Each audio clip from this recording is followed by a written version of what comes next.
Anlat. Ya o gün o beni durduk yerde geldi, dövdü, kafa attı, sonra fırlattı. Kulaklarıma vurdu, seni buraya gömerim falan filan dedi. Herkes burada ahlakını bilecek dedi falan filan. Ya çocuğa el hareketi yaptım zannetti. O yüzden.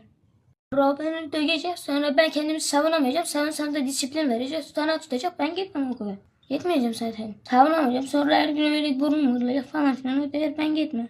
Hanım bana dedi ki Muhammed'i dövmüşler. Ben sandım hani çocuklar arasında herhangi bir şey itme kalkma şeyi var. Sonra bana dediler ki okul müdürü Muhammed'i dövmüş. Dedim hani Ömer öğretmen kızmış falandır gibisinden. Daha sonradan bana video geldi. Video gelince çocuk zaten ağlıyor, feryat ediyor, bağırıyor. Ben dedim bu ne oluyor? Videoya bakınca zaten aklım başımdan gitti. Ben bu çocuğumu oradaki milli eğitime, oradaki öğretmenlere emanet ediyorum. Bunun adı üzerinde öğretmen. Bu öğretmen bunu yaptıktan sonra sokaktaki bir vatandaş ne yapabilir? Ben ona öğrensin diye, çocuk bilmiyor öğrensin diye. Adam bana rızat kast etmiş. Bugün 3-4 gündür çocuğu ben bırakıp işe gidemiyorum. Gereken her şeylere başvurdum. Cumhurbaşkanlığından bu adamın görevden alınmasını, gereken müdahale yapmasını istiyorum. Ben gittim, şu anda hiçbir durumum olmadığı müddetçe bir avukata verdim vekaletimi.